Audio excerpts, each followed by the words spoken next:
Erica and Evangeline, good job there on your progress with your science fair. You got a good level of data and you've a good level of detail, and you've included your citations, numeric citations. These numbers should be in the text, so each one should be dropped next to the specific point that it's referring to, like that. So it would look a little bit better if you drop those numbers up. So don't list them at the end, put them next to the exact detail that they're supporting. Uh, okay, right. And then, okay, the next thing then I was going to say is well done on designing your game. I see you made a video about how the game works, which is great. Um, so it's the turning the cards over to match the pictures. Great. So I know this game. I used to play it as a kid.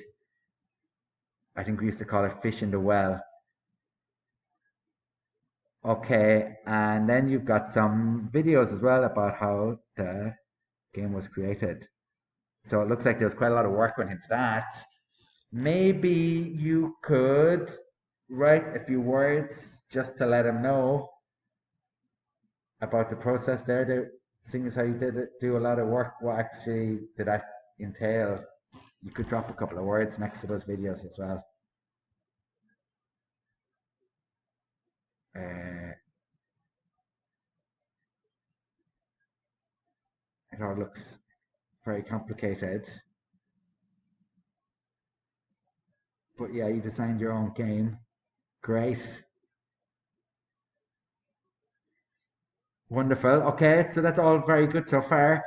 Then the next thing then is the data.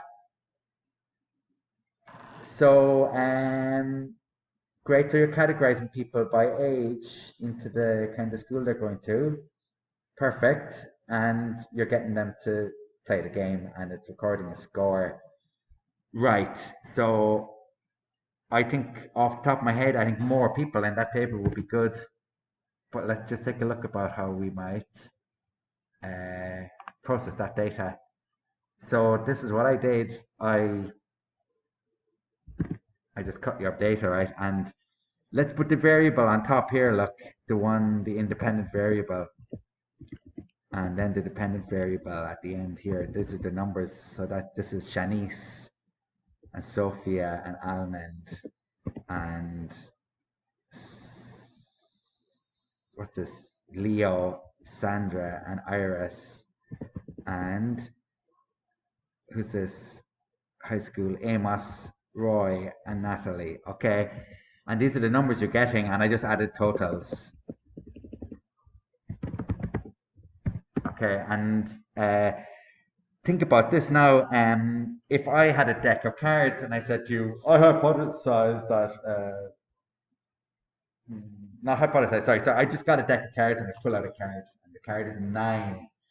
And so then I say, I can conclude now that the cards in this deck are nine. Well, I can't, can I? Well, the card I pulled out was nine, but I didn't take enough cards to make a conclusion about the deck. I got to take some more cards. So my next card is eight. So I conclude that the cards in this deck are 9 and 8, and so the average is 8.5 for all the cards in the deck. I can't conclude that either, can I? You need more cards.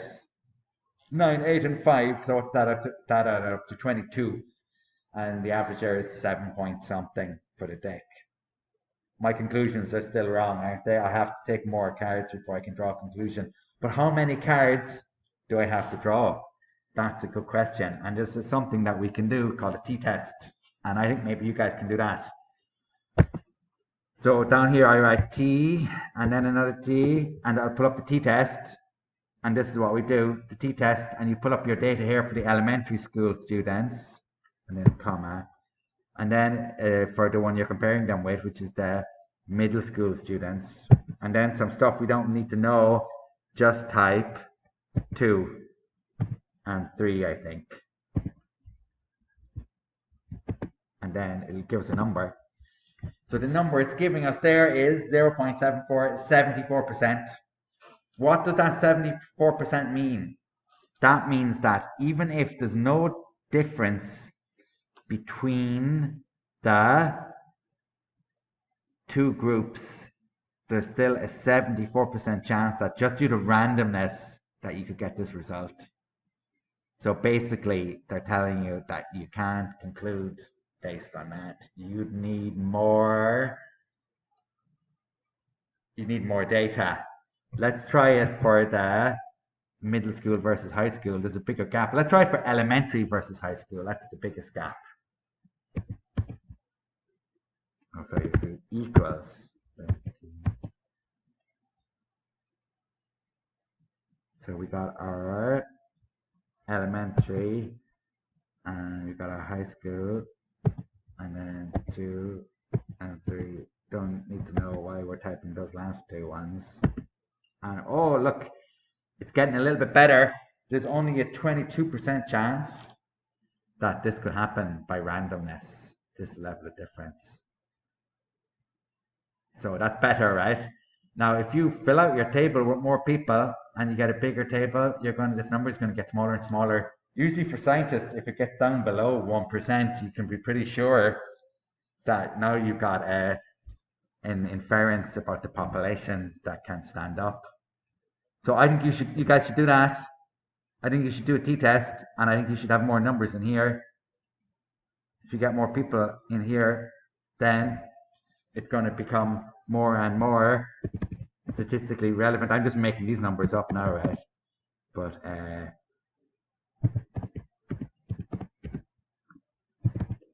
let's just say you did your survey and you got some more numbers.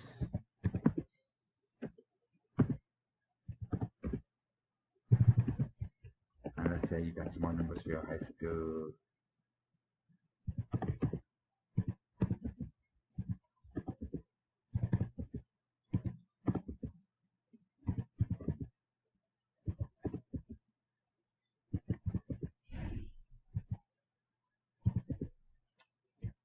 Let's see, I just made those numbers up now, but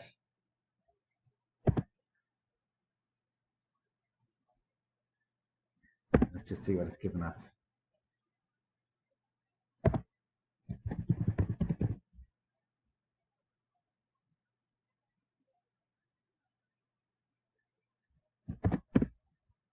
Okay, so we got more participants now, and let's just delete the middle school for a moment. And now we can see what is our t-test looking like.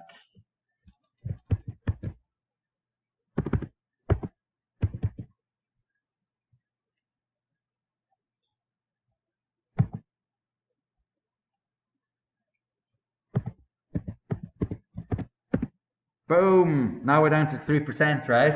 It's getting better. So that's what I think you should do. I think you should survey more people and do a t-test. And you'll actually have data that can actually stand up, that people will actually trust. That would be great. That would be a great achievement to be able to do that for a high school science fair project. Okay, I hope that helps.